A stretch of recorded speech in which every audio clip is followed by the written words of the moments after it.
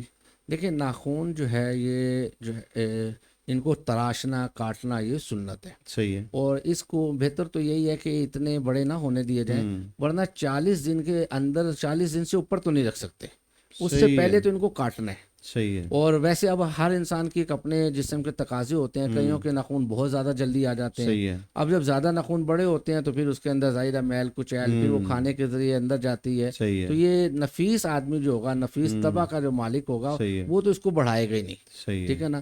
اب رہ گئی خواتین، تو خواتین کے معاملات تو آپ کو پتہ ہے کہ وہ صرف یہ ناخون کی بڑھانے کی حد تک ہی نہیں ہے، ان کے تو اور بھی بہت سارے ہیں، لیکن ان بہنوں کو بھی چاہیے کہ جو شریعت نے انہیں حکم دیا ہے اس کے مطابق عمل کریں. صحیح. لیکن بہرحال مرد کے لیے تو کم سے کم اس بات کا ضرور ہے کہ بھی اس کو جو ہے وہ آپ 40 دن سے پہلے ان کو دیگر جو ہمارے زیر ناف بال ہیں یہ ان سب کو تراش لینا چاہیے، کاٹ لینا چاہیے. اس سے زیادہ بڑا ٹائم نہیں گزارنا چاہیے. صحیح ہے، چاہے مرد ہو چاہے عورت. اور ویسے اب تو خواتین کے لیے بھی ایک آرٹیفیشل مل جاتے ہیں، اگر کسی فنکشن وغیرہ پہ جانا ہوتا ہے تو وہ لگا لیتے ہیں، تو اس کی بھی اتنی حاجت صحیح ہے. اچھا حضور، یہ مسجد کے حوالے سے ہماری بات ہو رہی تھی، تو مسجد کے اوپر رہائش بنانا یا کوئی پلازا، کوئی دکانیں، نیچے مسجد ہے اوپر کوئی پلازا فیکٹری وغیرہ بنا دیتا ہے، نیچے مسجد بنا دیتا ہے، یا نیچے فیکٹری بنا لیتا ہے اوپر مسجد بنا دیتا ہے، تو اس حوالے سے شریعت کیا کہتی ہے؟ جی دیکھیں، جو مسجد ہوگی نا، جو مسجد یہ تو پھر زمین سے لے کے آسمان تک مسجد ہے، سبحان اللہ، شرن مسجد ہے. اب اس کے اوپر کچھ نہیں بنا سکتا. صحیح ہے. ہاں بعض جگہ کیا ہوتا ہے جیسے پلازو وغیرہ کے اندر اسے وقف نہیں کرتے بطور مسجد، بلکہ اس کو جائے نماز ڈکلیئر کر دیتے ہیں کہ بھی یہاں نماز پڑھ لیا کریں. صحیح ہے. تو اگر اسے جائے نماز ڈکلیئر کیا ہوا ہے تو پھر اس کے احکام مسجد والے نہیں ہوں گے. صحیح ہے. آپ کو یاد ہوگا میں نے شروع میں مسجد کی تعریف یہ کی تھی کہ مسجد وہ جگہ ہے جسے کوئی شخص اپنی ملکیت سے نکال کر صحیح ہے. وقف کر دے اللہ تعالیٰ کے لیے، اور پھر وہاں پہ اذان، نماز وغیرہ یہ سب سلسلہ ہو. تو یہاں پہ لوگ جو ہیں بس اوقات وقتی طور پہ اس فلور میں ضرورت ہے تو ادھر نماز پڑھا دی، پھر جب وہ آباد ہو جاتا ہے تو اوپر والے فلور پہ لے جاتے ہیں، اس سے پھر کہتے ہیں جائے نماز. صحیح ہے. تو جائے نماز کے نیچے اوپر تو بلڈنگ بنا سکتے ہیں، لیکن اگر آپ نے مسجد ڈکلیئر کر دیا تو پھر اس کے اوپر نہ رہائش ہو سکتی ہے اور نہ ہی اس کے اوپر جو ہے وہ کوئی بلڈنگ بنا سکتے ہیں. یہاں تک کہ یہ بھی نہیں کر سکتے کہ اگر گراؤنڈ فلور پہ مسجد ہے تو کوئی کل کو کہ جناب اب تو مارکیٹ چلتی ہے تو ہم اس کو مسجد کو شہید کرتے ہیں تو اس جگہ پہ دکانیں بنا دیتے ہیں، مسجد کی آمدن ہو جائے گی اور مسجد کو اوپر لے جاتے ہیں. صحیح ہے. یہ بھی نہیں کر سکتے کیونکہ یہ وقف ہے اور مسجد کے کسی معاملے کا چونکہ کوئی مالک نہیں ہے تو اپنی مرضی سے اپنی ملکیت کی طرح اس میں تصرف نہیں کر سکتا. اچھا علامہ صاحب، یہ فرمائیے، یہ جو آپ نے کہا نا کہ میں نیچے پہلے ہوتا ہے پھر وہ اوپر چلا جاتا ہے، نیچے مسجد، پھر اوپر چلا گیا نیچے مسجد، تو اس جواب سے میرے ذہن میں یہ بھی بات آ رہی ہے کہ مسجد بنی ہوئی ہے، 2 سال مسجد رہی، 3 سال مسجد رہی، تو 2-4 سال کے بعد اگر کوئی بندہ مسجد کو بیچ دے، اللہ نہ کرے، ایسے واقعات ہم نے اخباروں میں پڑھے بھی ہیں، تو بیچ کر وہ کہتا ہے جی میں دوسری جگہ پہ اس سے ڈبل مسجد بنا دیتا ہوں, یہاں پہ مسجد میں بیچ دیتا ہوں, تو آگے جا کے اس طرح شریعت میں اجازت ہے؟ اسے چاہیے ڈبل نہ بنائے, اتنی ہی ایک اور بنا دے, اس کو نہ بیچے. بیچ سکتے ہی نہیں ہے. وہی بات ہے کہ جب وہ مالک ہی نہیں ہے, جب اس نے مسجد بنائی تو وہ چیز اس کی ملکیت سے نکل گئی, وہ جگہ نکل گئی, وہ بلڈنگ نکل گئی, ہر شے نکل گئی. جب اس کی ملکیت سے نکل گئی تو وہ کیسے بیچ سکتا ہے؟ مجھے بتائیے, کیا میں آپ کا گھر بیچ سکتا ہوں؟ اللہ, یا آپ میرا گھر بیچ سکتے ہیں؟ صحیح ہے, نہیں نہ بیچ سکتے. کیوں نہیں بیچ سکتے؟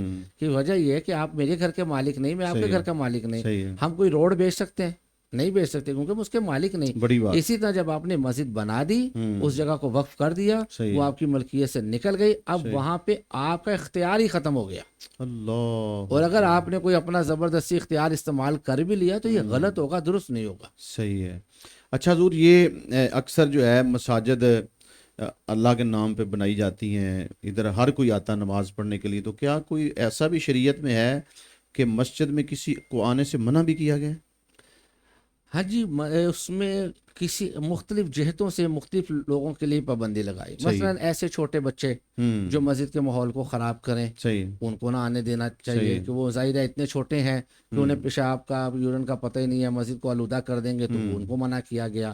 اسی طرح جو مجنون ہے, پاگل ہے, دیوانہ ہے, کہ اسے مسجد کے تقدس کا نہیں پتہ, اسے بھی منع کیا گیا ہے. تو یہ مختلف جہتیں ہیں کہ کس جہت سے کس کو کیوں منع کیا گیا. جیسے پہلے آپ دیکھیں کہ آج کل خواتین کو منع کیا گیا کہ مساجد میں فقہ حنفی کے مطابق جو ہے مطلب یہ نہیں آ سکتی, حالانکہ دور نبی صلی اللہ علیہ وسلم میں آیا کرتی تھی. لیکن جیسے جیسے حالات زمانہ بدلا اور فتنہ زیادہ شروع ہوا, تو پھر صحابہ کرام نے ہی, حضرت عمر فاروق رضی اللہ تعالیٰ عنہ کے دور سے اس پہ جو ہے پابندی لگا دی گئی. تو مختلف جہتوں سے مختلف لوگوں کو منع کیا جا سکتا ہے. اسی طرح ایک آدمی فتنہ فساد کے لیے آتا ہے, لڑائی جھگڑے کے لیے آتا ہے, تو اس کو بھی منع کیا جا سکتا ہے. حضرت, یہ تو بڑی اہم باتیں آپ نے بتائی ہیں مسجد کے حوالے سے. اکثر ہم نے تو دیکھا ہے بچے, چھوٹے بچے مسجد میں پڑھتے بھی ہیں آ کے, اور ان کو پاکی پلیتی کا پتہ نہیں ہوتا ہے. اور پھر اس کے علاوہ چھوٹے بچے اکثر والدین ساتھ لے آتے ہیں, وہ ساتھ بیٹھے ہوتے ہیں, کھیل رہے ہوتے ہیں مسجد میں.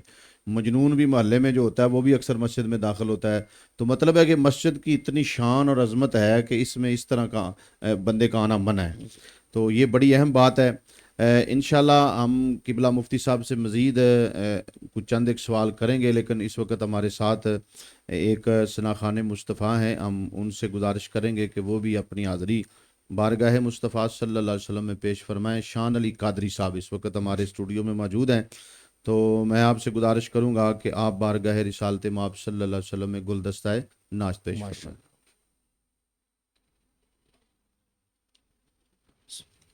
اعوذ باللہ من الشیطان الرجیم, بسم اللہ الرحمن الرحیم. سبحان اللہ سبحان اللہ سبحان اللہ سبحان اللہ سبحان اللہ سبحان اللہ سبحان اللہ سبحان اللہ سبحان اللہ سبحان اللہ سبحان اللہ سبحان اللہ. مکھ چل بدر شاشانی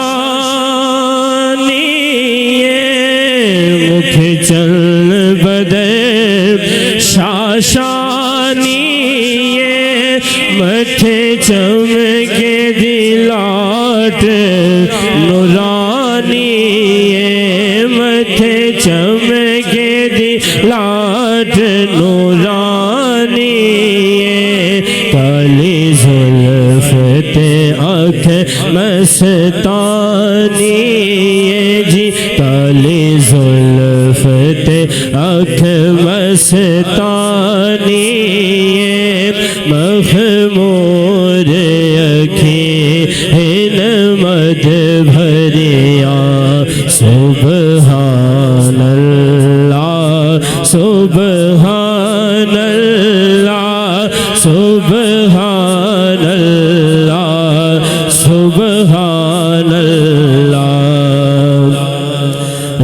صورت نو میں جانا کھاں، اس صورت نو میں جانا کھاں، جانا کھاں کے جانے جہانا کھاں، جی جانا کھاں کے جانے جہانا کھاں، سچ آکھاں تے رب دی میں شان آکھاں، جس شان تو شانہ سب بڑیا، سبحان اللہ سبحان اللہ سبحان اللہ سبحان اللہ، وچ قبر دے جی گھبراوے گا، جی وچ قبر دے جی گھبراوے گا، اوتھے کوئی نہیں آن چھڑاوے گا، جی اوتھے کوئی نہیں آن چھڑاوے گا، اوتھے کملی والا آوے گا، سبحان اللہ سبحان اللہ سبحان اللہ سبحان اللہ سبحان اللہ سبحان اللہ۔ ماشاءاللہ ناظرین و سامعین حضرات، آپ ماشاءاللہ دیکھ رہے ہیں سلطان ٹی وی آفیشیل پہ ماہ رمضان المبارک کی خصوصی نشریات نور ہے رمضان، اور ماشاءاللہ آج کا ہمارا موضوع انتہائی خوبصورت موضوع ہے، مسجد کی فضیلت، مسجد کے ادب و احترام اور مسجد کے فقہی شرعی مسائل، جن پر الحمدللہ قبلہ علامہ صاحب نے بڑی خوبصورت گفتگو فرمائی، اور بڑے اہم ترین مسائل جن سے ہر خاص طور پہ ہر مسلمان کو اور بالخصوص خاص الخاص ہر نمازی کو تو ان مسائل سے باخبر ہونا چاہیے، ان مسائل کا علم ہونا چاہیے۔ آپ نے سنا کہ مسجد میں کس طرح جانا چاہیے، مسجد کا ادب و احترام کیا ہے، مسجد میں بولنا کیسے چاہیے، مسجد میں چھوٹا بچہ، مجنون اور مسجد کا ماحول خراب کرنے والا بندہ، اور پھر مسجد کا مقام، مسجد کے ادب و احترام، یہ ساری چیزیں قبلہ علامہ صاحب نے بڑی خوبصورتی سے بیان فرمائی ہیں۔ اب ہمیں ان چیزوں کو دیکھنا چاہیے، سوچنا چاہیے۔ قبلہ میں بڑی معذرت سے موضوع سے ہٹ کے ایک سوال آپ سے کرنا چاہتا ہوں کہ کیونکہ ہم مسلمان ہیں اور دین نے ہمیں بہت کچھ دیا ہے، چاہے جائے ہماری یہ بد نصیبی کہہ لیں، جو بھی کہہ لیں کہ ہم بعض چیزیں اسلام کی پسند کرتے ہیں، بعض ہماری طبیعت پر نہیں ہوتی تو وہ ہم نہیں عمل کرتے ہیں، تو یہ مونچھوں کے حوالے سے میں مسئلہ پوچھنا چاہتا ہوں۔ اکثر جو علم والے حضرات ہیں ان کو تو پتہ ہے، لیکن اکثر دیکھا ہے مونچھوں کے حوالے سے کہ کچھ لوگ ہوتے ہیں ان کو پتہ نہیں ہوتا، انہوں نے مونچھیں بڑی بڑی مونچھیں رکھی ہوتی ہیں، اور کئی تو باقاعدہ ان کا بڑا خیال رکھتے ہیں، تیل لگانا ان کو، وہ بٹ چڑھانا، اور بڑا ان کا جناب ان کا یعنی کہ خیال جس طرح رکھا جاتا ہے۔ تو یہ مونچھوں کے حوالے سے اسلام نے کوئی حکم دیا ہے کتنی رکھنی چاہیے، کس طرح ہونی چاہیے؟ جی دیکھیں، اسلام نے تو زندگی کے ہر شعبے سے متعلق حکم دیا ہے۔ بے شک اسلام تو ایک ایسا دین ہے کہ اس نے کوئی بھی زندگی کے کسی پہلو میں تشنگی نہیں چھوڑی۔ بے شک صحیح، نبی کریم صلی اللہ علیہ وسلم نے اس کے بارے میں فرمایا کہ داڑھیوں بڑھاؤ اور مونچھوں کو پست کرو، اللہ یعنی کم کرو، ٹھیک ہے؟ تو یہ حکم واضح ہے، اسی پہ عمل کرنا چاہیے۔ صحیح ہے اچھا، پست کتنا کرنا چاہیے؟ جی، تو یہ ایسا ہے کہ پست سے مراد یہ کہ وہ پست محسوس ہوں، اب ہم دیکھیں کہ وہ کم ہو، صحیح، لبوں کے اوپر نہ گری ہوئی ہو، کھانے پینے کے درمیان میں وہ کوئی بھی جو ہم مشروب پی رہے ہیں یا پانی ہے یا کوئی دودھ ہے یا کوئی کھانا کھا رہے ہیں تو مونچھوں کو لگے نہ۔ ہاں، بس بعض اوقات بعض کسی غرض صحیح کی بنیاد پر، جیسے مجاہد فی سبیل اللہ ہو، اللہ جو اب تو چونکہ جہاد نہیں ہے، جی جی ورنہ اگر کبھی کسی روب ڈالنے کے لیے کافر پر، دشمن پر، صحیح بعض ایسی ہمیں روایات ملتی ہیں جی کہ جی ان کے ہاں یہ معاملہ ہوتا تھا، صحیح لیکن وہ ان لوگوں کے لیے صحیح جس سے دین کو فائدہ ہو، صحیح اپنی نفسانی خواہش کے لیے نہیں، صحیح ہے اپنے ذاتی فیشن کے لیے یا اس کے لیے صحیح نہیں درست ہونا، بقیہ یہ کہ حکم یہی ہے کہ مونچھوں کو پست رکھا جائے۔ تو حضور اس میں کوئی ایسا واقعہ یا کوئی ایسے صحابی رسول کہ جس طرح نبی پاک صلی اللہ علیہ وسلم آپ کا فرمان ہے عملی بھی اور قولی فعلی بھی کہ حضور نے مونچھیں کم کروائیں، جیسے آپ نے فرمایا، حدیث پاک بھی ماشاءاللہ بطور دلیل آپ نے بڑی خوبصورتی سے بیان فرمائی، تو کوئی ایسا صحابی کہ جس نے یہ نہیں کہ جیسے جواز کے طور پہ کوئی بندہ پیش کرے کہ جی اس نے مونچھیں رکھی تھی؟ جی یہ بعض روایات میں ملتا ہے کہ حضرت عمر فاروق رضی اللہ تعالیٰ سبحان عنہ اللہ۔ جو ہے نا آپ نے مونچھیں جو ہے نا وہ بڑی صحیح، رکھی تھی، لیکن صحیح۔ آپ دیکھیں نا اللہ کہ ان کا مقصد تھا، صحیح ہے صحیح حضرت فرمایا۔ عمر فاروق رضی اللہ تعالیٰ کی شخصیت روب دبدبا، ہاں، سبحان ایسا روب دبدبا، وہ آپ نے اتنے لاکھ مربع میل پہ حکمرانی کرنی صحیح ہے ہے تو کچھ تقاضے ہوتے ہیں، صحیح ہے جس طرح کہ حضرت امیر معاویہ رضی اللہ تعالیٰ عنہ کے بارے میں ملتا ہے کہ آپ اگرچہ اس علاقے میں تھے شام والی سائڈ پر، لیکن جب حضرت عمر فاروق رضی اللہ تعالیٰ عنہ گئے تو انہوں نے دیکھا کہ انہوں نے بڑا قیمتی جبہ کبا پہنا ہے اور بڑا اعلیٰ لباس کیا پہنا ہے، بات کیا بات تو آپ نے ان کو کہا کہ اے امیر معاویہ یہ کیا، اسلام سادگی کا درس دیتا ہے، صحیح ہے عاجزی کا درس دیتا ہے، انکساری کا، اور آپ نے اتنا جبہ کبا اور اعلیٰ، تو آپ نے کہا تھوڑی دیر خاموش رہیے، جب واپس اکیلے آئے نا تنہائی میں تو اوپر سے وہ لباس اتارا تو نیچے دیکھا تو وہ پیوند لگا لباس ہی تھا، اللہ تو پھر حضرت امیر معاویہ رضی اللہ تعالیٰ نے کہا کہ جہاں پہ میں ہوں نا یہ لوگ رہے ہیں کیسر و کسریٰ کے زیر اثر، جی تو یہ اپنے جو حاکم ہیں سلاطین ہیں یہ ان کے لیے پروٹوکول پسند کرتے ہیں، صحیح اگر یہاں پہ میں ان کے مزاج کے مطابق نہیں رہوں گا تو یہ تو میری بات ہی نہیں مانیں گے، تو صحیح یہ ہوتا ہے کہ کوئی بھی کام کسی غرض صحیحہ کی بنیاد پر صحیح ہے اس کی اجازت ہوتی ہے صحیح اور کسی غرض فاسدہ کی بنیاد پہ اس کی ممانعت ہوتی ہے، صحیح ہے تو یہ پھر دیکھا جائے گا کہ کون کیا عمل کس وجہ سے کر رہا ہے۔ صحیح ہے۔ ناظرین و سامعین حضرات، دیکھ رہے ہیں آپ ماشاءاللہ یہ مسائل وہ ہیں جن کا ہماری زندگی کے ساتھ بڑا گہرا تعلق ہے اور ہمیں ان چیزوں کا علم ہونا چاہیے۔ ایک مسلمان ہونے کے ناطے ہم پوری زندگی بسر کر لیتے ہیں، ہماری زندگی گزر جاتی ہے، لیکن ہمیں یہ ان مسائل کا پتہ نہیں ہوتا ہے، تو حضور صلی اللہ علیہ وسلم کے غلام ہونے کے ناطے، حضور کا امتی ہونے کے ناطے ہمیں حضور کی سیرت کا علم ہونا چاہیے۔ ہمارے پروگرام کا وقت جو ہے وہ بالکل ختم ہو رہا ہے، تو میں جاتے جاتے قبلہ مفتی صاحب ماشاءاللہ بڑے خوبصورت انداز میں ہمارے اس موضوع کو بیان آپ نے فرمایا، تو میں نے تو بڑی کوشش کی ہے کہ تمام سوالات آپ سے کیے جائیں، اور کافی میں نے سوال کیے ہیں، قبلہ نے ماشاءاللہ جواب بھی بڑے خوبصورت دیے ہیں، تو وقت میں اتنی گنجائش نہیں ہے، میں چلتے چلتے قبلہ سے ایک دو سوال اور اگر آپ اجازت دیں تو ذرا موضوع سے ہٹ کے بھی ہیں۔ تو حضور یہ اکثر دیکھا گیا ہے کہ لوگ جب نماز پڑھتے ہیں تو شلوار ٹخنوں سے اوپر کر لیتے ہیں اور بعد میں پھر نیچے کر لیتے ہیں، تو کیا یہ شرعاً نماز میں ہے یا نماز کے بعد اجازت ہے نیچے شلوار کر لینا؟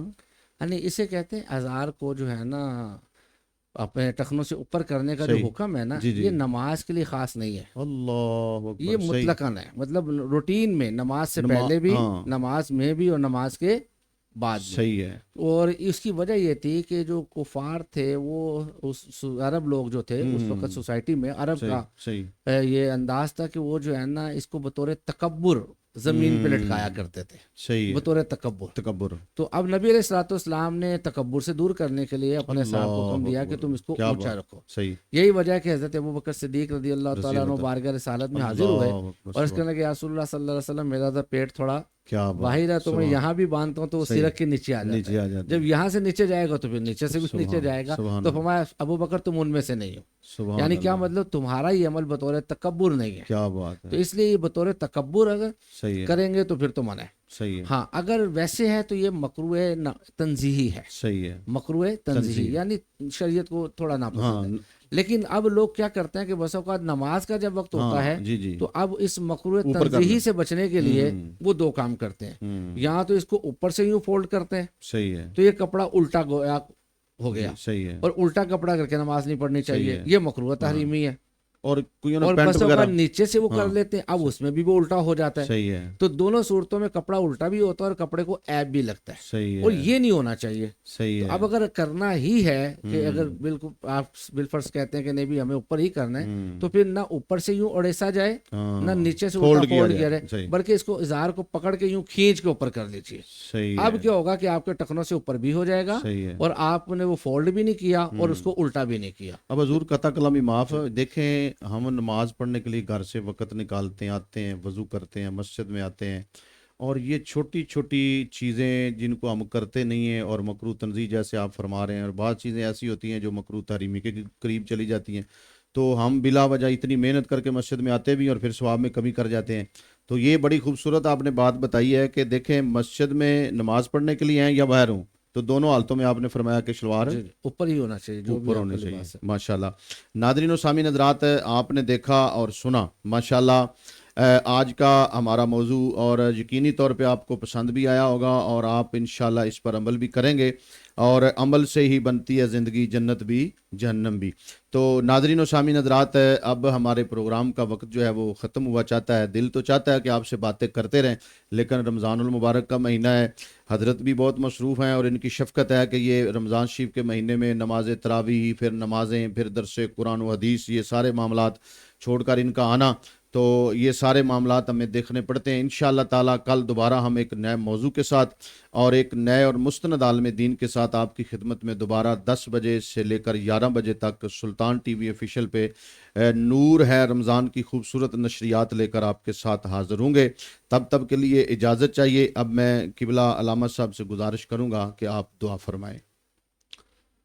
اللهم صل على سيدنا ومولانا محمد وعلى آل سيدنا ومولانا محمد وبارك وسلم صلاة وسلام على رسول اللہ. یا رب العالمین, یا ارحم الراحمین, اے پاک پروردگار, ہم سب نے یہاں پہ تیرے دین کی تبلیغ و اشاعت کے لیے جو کوشش کی سے اپنی بارگاہ میں قبول فرما. اے پاک پروردگار, سلطان اسٹوڈیو ٹی وی پروڈکشن, ان کی پوری ٹیم, علامہ نعیم ساقی صاحب کو ہم اللہ کریم جزائے خیر عطا فرما, ان کے تمام نیک مقاصد میں کامیابی عطا فرما, ہمارے اس ادارے کو دن دگنی رات چگنی ترقی عطا فرما, ہمیں حقیقتاً دین اسلام کے مسائل سیکھنے, اس پہ عمل کرنے, دوسرے تک پہنچانے کی سعادت نصیب فرما. اے پاک پروردگار, یہ اشرا جہنم سے آزادی کا اشرا ہے, اس میں ہم سب کی کامل بخشش فرما, ہمیں بھی جہنم سے آزاد فرما. اے مولا کریم, سحر و افطار میں جن لوگوں کو تو جہنم سے آزاد فرمائے ان میں ہمیں بھی شمار فرما. اے اللہ, اس ماہ رمضان کو ہماری بخشش کا وسیلہ بنا دے, ہماری مغفرت کا وسیلہ بنا دے. یا الہ العالمین, جو نیک اعمال ہم اپنی استطاعت کے مطابق تمام مسلمان مومنات کر رہے ہیں, انہیں اپنی شان کے مطابق قبول فرما دے. اے اللہ, خطائیں, غلطیاں, سستیاں, غفلتیں دور فرما دے. یا رب العالمین, ہماری تمام دعاؤں کو قبول فرما. سبحان ربک رب العزت عما یصفون وسلام علی المرسلین والحمد للہ رب العالمین برحمتک یا ارحم الراحمین. جزاک اللہ خیرا. آمین. رب کے مہمان